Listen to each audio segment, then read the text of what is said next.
Hey everyone, Tin Man here, back with today's daily jail update, and unfortunately my favorite unit in the game, Legion Commander, is in jail today, so we don't know why. The reason was redacted courtesy of a bribe by Hobgen, but she will not be playable, and therefore all of my favorite Legion Commander strats are unfortunately out the window today. Otherwise, we're missing two assassins, both Templar Assassin and Queen of Pain, and at first glance that might look like it's going to cripple assassins, but honestly I'm not convinced that assassins are completely dead with this jail. You still have all the insects, and insects are the most common pairing with assassins, and you can still complete the elusive bonus if you throw in Weaver, as well as Phantom Assassin and Anti-Mage. You don't need Templar Assassin to get that elusive bonus. And with both Phantom Assassin and Slark still in play, you still have some of your biggest carry units, and also you have Ember Spirit, who has been a really good addition to assassins recently. He deals so much damage, especially if you can put a good attack damage item on him, specifically Battle Fury, to give him cleave, so that whenever he does his Sleight of Fist, it cleaves to every target. So with those units still in play, I still think you have some logic to still playing assassins, even though two of the more impactful units are gone. If you can find an early Ember Spirit or an early Slark or Phantom Assassin, you can still definitely play assassins today.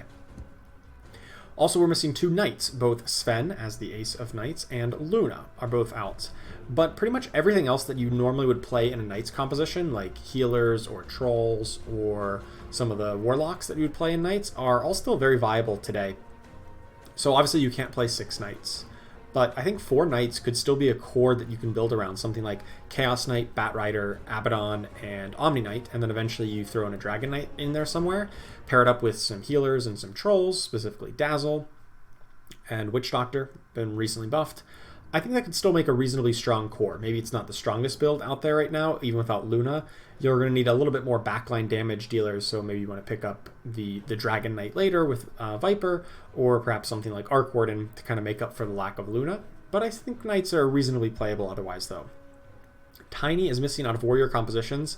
He is definitely a hit to the early game of Warriors, but you can still form a 3 Warrior core with Tusk, Pudge, and Slarter early on, so that's not the end of the world by any means, but he definitely is a very valuable warrior that you're just going to be powered down a little bit. Most builds would replace him by the end game anyway, so it doesn't really invalidate any late game strategies.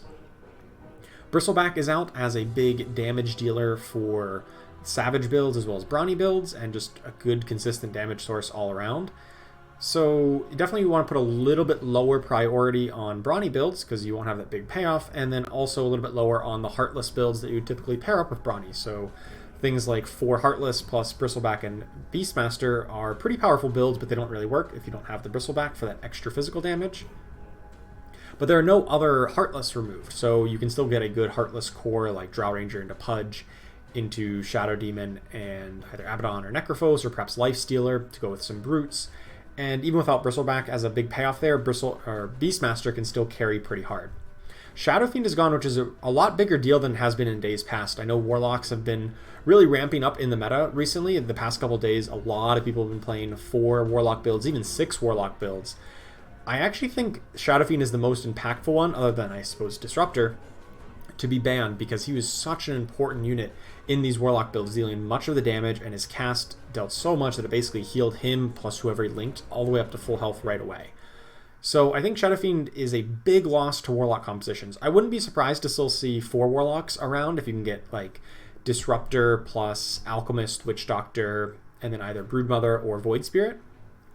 But I wouldn't put a very high priority on trying to go 4 or 6 Warlocks without a Shadow Fiend. Just missing that damage source is quite impactful. Otherwise, we don't see any mages jailed out, so mages, they have been nerfed recently, but mages are pretty much at full power right now. If you want to play Scrappy mages, Inventor mages, Dragon mages, all kinds of variants on mages are all still very good. Hunters, also still great. You've got the Beastmaster and all the Heartless that you want to pair up with him. Even if you don't have Bristleback as a kind of late game payoff, you still have all the Hunters paired up with Heartless, and you can basically shred through anybody because they'll have negative armor. So those are some of the popular builds that I think will be good today, as well as perhaps a bit more like Warrior and Hunter builds, 3 Warrior, 3 Hunters, even without Tiny. And yeah, I think that's just about it. That wraps up what I'm expecting out of the meta today. Thank you so much for watching. Good luck in your games today, and I will see you tomorrow.